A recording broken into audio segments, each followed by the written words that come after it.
Bien, yo en esta ponencia, como le decía, quisiera compartir los resultados de una investigación que se titula Emoción e identidades migrantes en el imaginario argentino, narrativas de vulnerabilidad en tiempo de crisis. Y quiero hacer una premisa biográfica porque esta investigación nace de la vida. Cuando empezó la pandemia, empezó el encierro acá en Argentina, yo como percibí una poderosa carga afectiva, emocional, que a un cierto punto me pareció que me llegara principalmente de los medios sociales, de las redes sociales, ¿no? Entonces esto me empujó a cómo era la percepción de estar imbuida en una especie de atmósfera afectiva y principalmente discursiva. Y al mismo tiempo me puse a reflexionar sobre el concepto de vulnerabilidad, sobre todo pensando a aquellas personas que ya viven en una situación cotidiana de vulnerabilidad y que quizá la pandemia, incluso con esta exposición afectiva, atmosférica, por así decirlo, hubieran podido percibir ulteriormente su condición de vulnerabilidad. Esto fue más como una experiencia, una génesis que le comparto, biográfica, pero para explicarle por qué llegué a este topics de investigación. Entonces fueron tres los...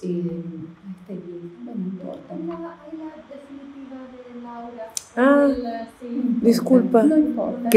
¿Es esta? Gracias, Cristina. ¿Es esta? Simplemente cambia exactamente la primera. Ok. Perdón, no estaba al tanto. No hay problema. Y entonces me puse a investigar. Tres. Sí, perfecto. Y hacerme guiar por tres conceptos.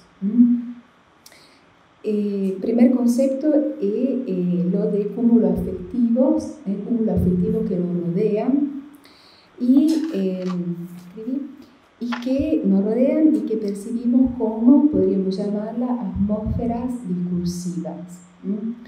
Y atmósferas discursivas que son profundamente, principalmente agentes, y tienen un efecto en nuestro ser y quehacer cotidiano, y que se vinculan al espacio digital. Es decir, que el espacio digital sería un lugar propicio para la inmersión y la difusión de estos cúmulos afectivos. Y otro concepto que se vincula a esto es que la atmósfera discursiva en la esfera digital, a pesar de ser vehiculada por una dimensión aparentemente horizontal y distributiva, que se ancla en una dimensión, al final se termina, este es un poco el resultado también de mi investigación, se anclan en una dimensión local, nacional, es decir, que historias supuestamente mundiales, al final tienen siempre un vínculo en lo territorial, en lo nacional. Desenterrando mitos afectivos, historias que se vinculan a historias resilientes, en un sentido de resistente, incluso podríamos llamarlas hegemónicas, y en su polarización con historias marginales. Y tercer, como concepto, objetivo de investigación, inquietud, y cómo si efectivamente esta exposición afectiva pueda como aumentar, exponer a un proceso de vulnerabilización de la persona, ¿no? Eso es un poco como para darle como un horizonte de pensamiento para empezar esta ponencia. Yo, para investigar esta temática, hago referencia a un campo de estudio que se está desarrollando, que actualiza la teoría narrativa en relación con lo digital. Voy leyendo en tanto como comentando. Hoy nuestra vida cotidiana está literalmente empapada por historias, artefactos textuales compartidos proporcionados por las redes sociales, que no siguen la organización narrativa stricto sensu, pero que pueden definirse como tales, realmente como narraciones, porque dan poderosamente sentido a nuestro mundo, orientando nuestra interpretación de experiencia pasada y percepción futura, que es lo que veremos con el resultado de la investigación, y tiene un efecto agente en la construcción colectiva de creencias, valoraciones, actitudes y normas. Entonces, hay todo como un campo de estudio donde teoría de la narración, sociolingüística, semiótica social, análisis de la conversación, por supuesto análisis crítico del discurso, que están proponiendo pasar a un enfoque narrativo más flexible, donde podemos realmente considerar, por ejemplo, un tweet o un comentario en Facebook como una verdadera narración. Quizá no que nos sigue como los criterios narrativos stricto sensu, pero que sí ofrece esta posibilidad de interpretar el mundo. Es que, de hecho, sobre todo en Page, la defiende una historia compartida de tipo social, y que incorpora ejemplos que incluyen no solo lo verbal, y que tienden a configurarse como práctica sociocolectiva. Estas historias compartidas de tipo digital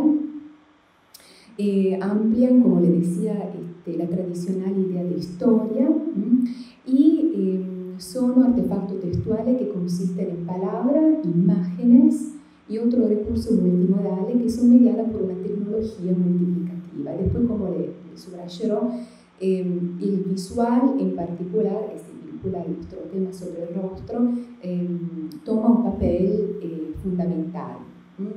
Es decir, una tecnología, la tecnología multiplicativa, que conecta, reproduce, clasifica, priorizando, y remezcla y recontextualiza los contenidos en línea, un poco lo que veíamos también esta mañana con toda la temática de los emojis, de los selfies.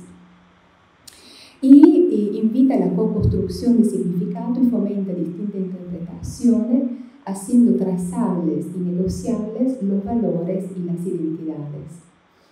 Pueden ser microhistorias construidas canónicamente con un papel fuerte del lenguaje verbal, pero a menudo, quizás siempre, yo veo que es la tendencia siempre más como difundida, son microhistorias que se construyen con una especie de mensaje epicentro, que es una imagen, con una cierta centralidad del rostro, y con una explicación, una estructuración narrativa a través de los hashtags. Y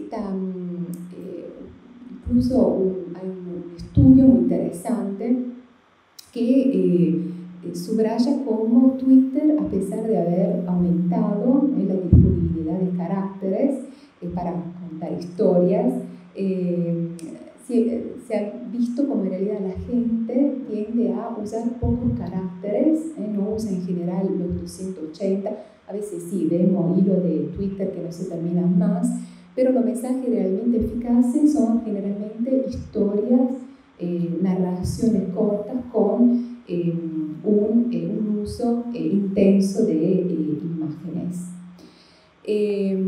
La afrontancia narrativa proporcionada por la esfera digital da cabida a la co-construcción de significado, a la coexpresión de diferentes perspectivas y a la distribución del saber informativo. Acá voy rápida, pero por un lado invitan a una visión optimista, en un cierto sentido, de la narración, es decir, que supuestamente las redes digitales y con esta historia podrían ser un antídoto a las representaciones canónicas y centrales, porque se vinculan a comunidades narrativas de afiliación ideológica que vinculan otro mensaje, otras historias, y siempre esta visión optimista podría sugerir que se trata de una cultura participativa. Dejo el punto de interrogación. Y después, legítima forma de contar eventos, es decir, historias hipotéticas. Pero un poco lo hemos visto el otro día con Rodrigo ayer. Con Rodrigo, historias hipotéticas, proyecciones de acontecimientos futuros, relatos sin vínculo de causalidad o un final claramente marcado, que se alejan o no reconocen la centralidad de la secuencialidad lógica, que a su vez se apoya en la epistemología occidental. Y aquí es donde esta teoría de la narración, respecto a los medios digitales, entra en relación, entra en diálogo con la teoría decolonial. Además, y acá encontramos el topic de las emociones, el énfasis sobre la inmediatez, un subverbal en el tiempo presente, la atención hacia lo colectivo, lo contextual, aquí y ahora, la ausencia o casi ausencia de linealidad precalculada pone de relieve que la historia compartida de tipo digital se hace lugar para lo emocional. La esfera narrativa, yo acá en particular adopto la teoría de Sisi Papacharici. Ella subraya que la esfera narrativa digital ayuda a activar y mantener los vínculos latentes que pueden ser cruciales para la movilización del público en red, y lo hacen impulsando la naturaleza fundamentalmente afectiva de estos vínculos. Papacharici, por ejemplo, ella estudió mucho la génesis, el desarrollo de la revolución, de la primavera árabe. Ella subraya, dice, no, los medios digitales, las redes no hacen ni destruyen revoluciones, pero sí prestan a este público emergente su naturaleza afectiva, que después le permite efectivamente construirse, edificarse como un colectivo emocional. Un poco me acuerda también ahora que hablaste, Lucía, ¿no?, de Vicuña, que efectivamente hay como una creación del colectivo emocional a través de las redes, en el caso de Chile. Para que estos vínculos se activen y los públicos emergentes tomen forma, a menudo varios estudios han subrayado, basta una imagen o una nube de palabras capaces de activar la cosmovisión que une a los participantes y que lo une en una especie de identidad colectiva, que al mismo tiempo individual y colectiva. En muchas historias compartidas de tipo digital, la emoción es el mensaje mismo de la comunicación, su contenido central, su epicentro del público afectivo. El público afectivo se coagula alrededor de una imagen altamente emocional. En torno entonces a los valores, generando así una comunión masiva de sentimiento. Generalmente, para que estos se activen, este público afectivo, encontramos un universo semántico vinculado a las emociones, construcciones sintácticas simplificadas, la jerga, el lenguaje vulgar y las expresiones sectarias. Por ejemplo, en el dataset verbal que he analizado, prácticamente el 97% de los mensajes, estamos hablando de dataset verbales en gran escala, prácticamente el 97% de los mensajes incluye lenguaje vulgar o incluso anatemas. Y después imágenes emocionalmente cargadas que activan justamente el efecto. Por ejemplo, el uso extensivo del rostro, la exposición de heridas, muestra de multitudes, exhibición de violencia, etc. De hecho, yo ahora hablaré rápidamente de esta investigación, todas las imágenes que encontré hacen justamente referencia o a un rostro o a un cuerpo herido. Y escenas que generan un espacio íntimo. Acá yo hago en particular referencia a Michelle Zapaviña, que ha estudiado en particular las imágenes en Twitter Y ella habla, es un concepto que me parece muy interesante, de hashtag ideacional, es decir, uso incluso de palabras que al final funcionan como imágenes, por ejemplo, la palabra café, la palabra amor, palabras fuertemente simbólicas que generan en los utentes un océano de imágenes mentales, que después por supuesto se reproducen en las redes y que nutren a estos públicos afectivos. Y hay algunos estudiosos que de hecho usando las palabras semiosfera, la palabra los mañanas semiosfera, están incluso están hablando, también haciendo referencia a los trabajos de Manovich, de sociedad imagocéntrica o semiosfera imagocéntrica, como para subrayar la centralidad de este desplazamiento de la imagen a una función ornamental, algo realmente central en nuestra sociedad contemporánea. Yo me encontré el título, se ve poco, de un diario que dice 3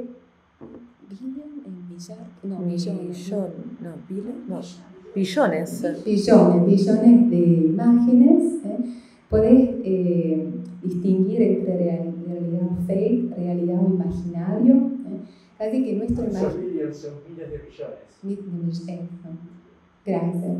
Y que casi el imaginario y el conjunto de imágenes que nosotros todos los días al cual estamos expuestos se superponen.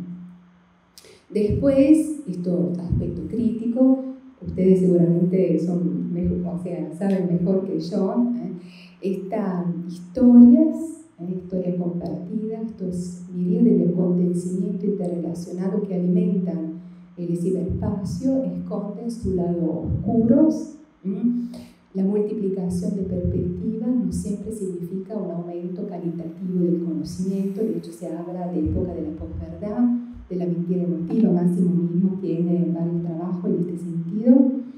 Y la tecnología, lo hemos dicho varias veces en este simposio, que sustenta el entorno digital en una arquitectura fundamentalmente algorítmica que reproduce, clasifica, priorizando y a menudo replicando coercitivamente ciertas desigualdades a escala global. Y después, siempre en esta historia compartida, lo pequeño, el grande, los usuarios, como yo, por ejemplo, y los grandes usuarios se unen simétricamente. Y acá el discurso sobre esta relación entre emoción y narrativa digitales se vincula nuevamente a la teoría decolonial y a la que en este momento se está desarrollando, que es la informática decolonial. Es decir, el estudio de cómo estas nubes de sentidos se acumulan coercitivamente a través de los algoritmos, reproduciendo una vez más cierta simetría, por ejemplo, de raza, de género, norte, sur del mundo, etc. Y como puede entender, voy a intentar ir rápidamente, un fenómeno que continuamente es un objeto de discurso público y que despierta narración altamente afectiva es el discurso sobre la migración. Muy rápida, es como que la migración generalmente ha sido tratado como un área de investigación bajo las ciencias racionales, por así decirlo, y según un enfoque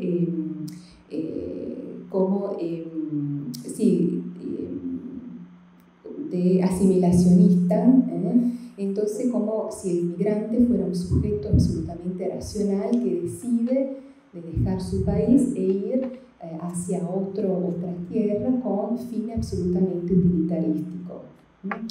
Y hay varios estudios, sobre todo a partir del 2015, que han como desplazado la atención de los factores racionales hacia los factores simbólicos, con un foco sobre la identidad y la construcción identitaria, que ha puesto de manifiesto la multidimensionalidad de este campo de estudios, ¿no?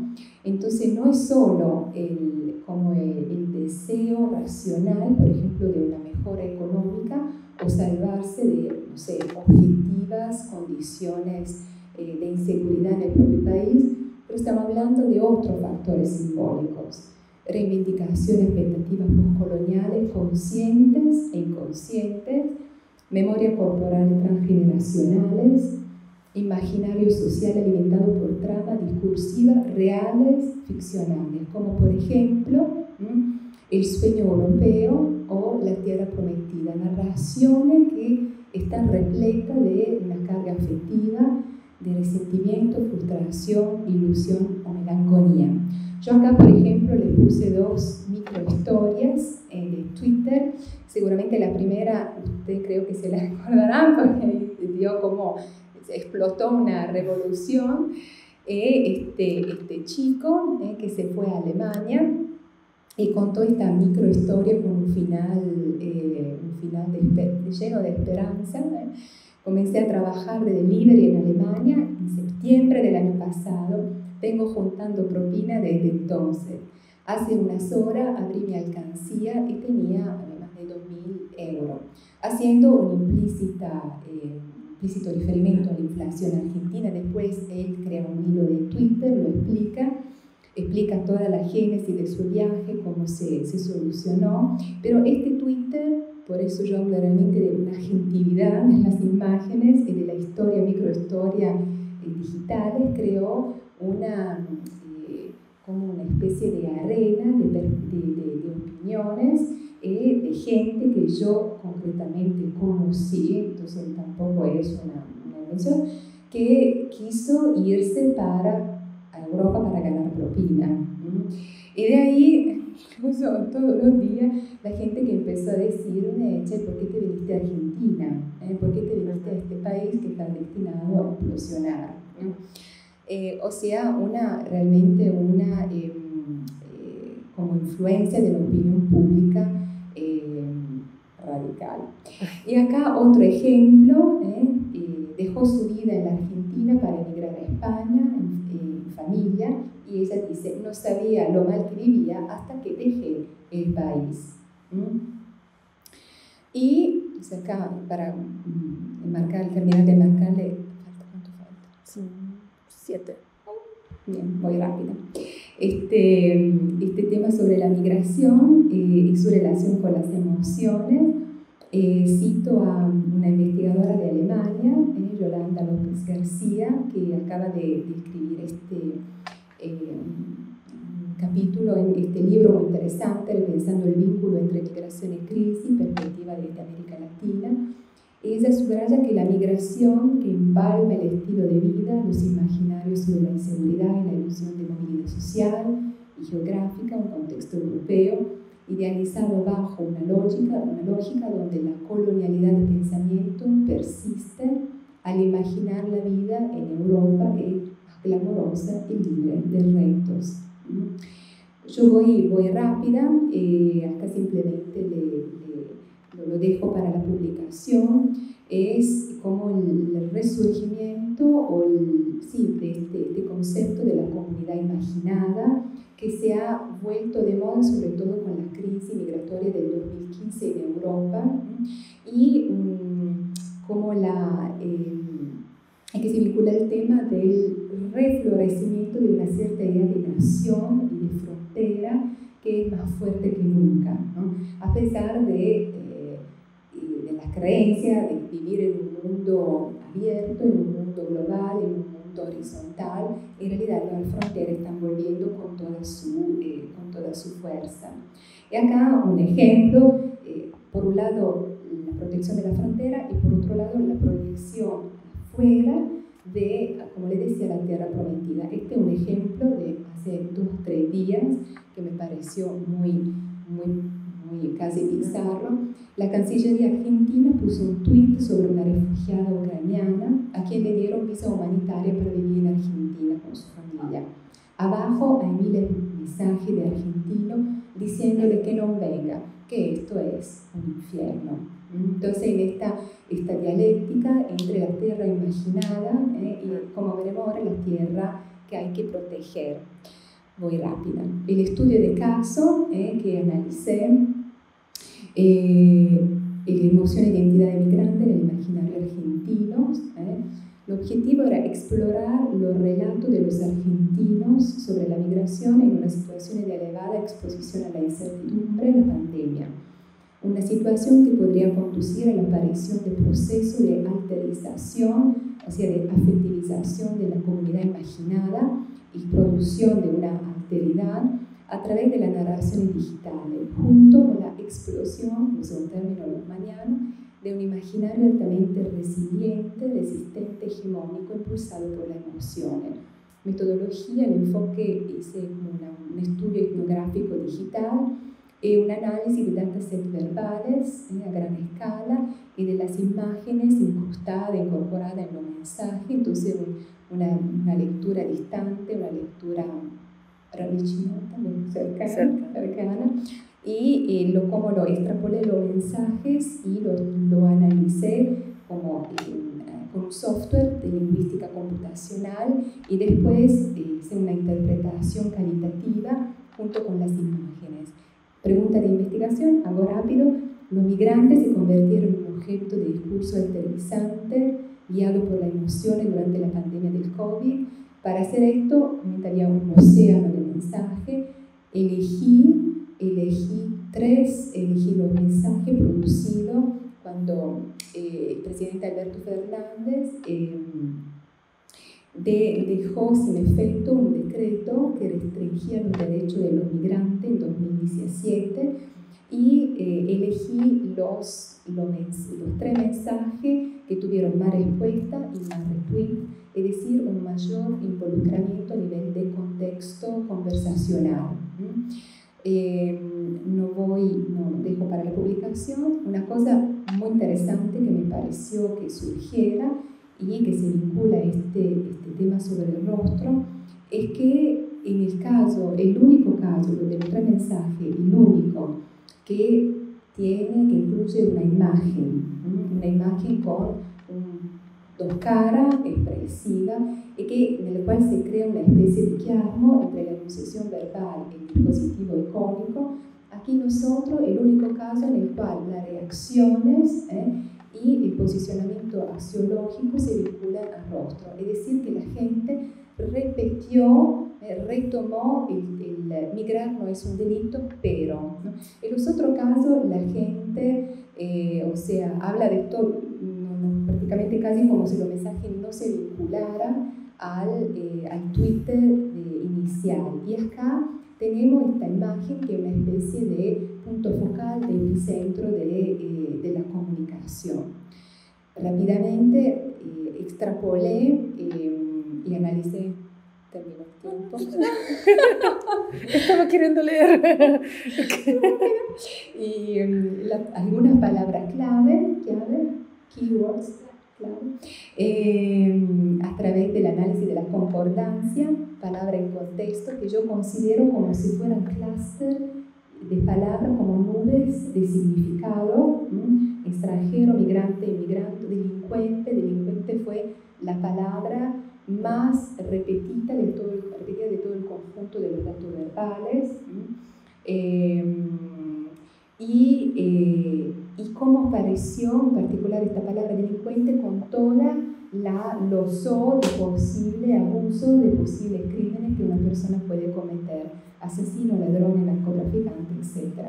Y el análisis de los verbos que hacen todos los verbos hace referencia a una ruptura, a una penetración, a una casi abuso de la frontera nacional. Entrar, ingresar, abrir, traer, venir.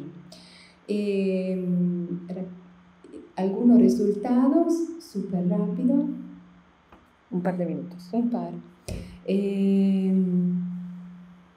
Bien, el resultado principal fue que prácticamente la figura del migrante fue completamente blurry, ofuscada, olvidada. Y tomó la escena, la tomó la figura del delincuente. O sea, los usuarios hicieron una distinción entre el extranjero migrante en un sentido amplio, o sea, sí, los extranjeros pueden entrar, pero no los extranjeros con pasado delictivo. Un tuit centrado en los derechos de los migrantes abre un escenario en que los delincuentes cobran protagonismo. Asesinos y violadores son las dos palabras que estadísticamente en este dataset verbal aparecen más veces adyacentes, como una especie de estereotipo. Interpretaciones completamente opuestas de las tres narraciones digitales. La protección que en cierto sentido replican la polarización política en Argentina y la polarización, o sea, la grieta. La protección hacia los migrantes se interpreta como vulnerabilización de la sociedad argentina, el valor de los derechos de los más vulnerables versus el valor de la seguridad y la protección de la sociedad, la senda de la inclusión y el respeto de los derechos humanos y el abismo de la corrupción y la violencia, el aislamiento colectivo como medida tranquilizadora versus como una excusa para congelar la sociedad argentina mientras se abre la frontera hacia los criminales extranjeros. Voy adelante los verbos.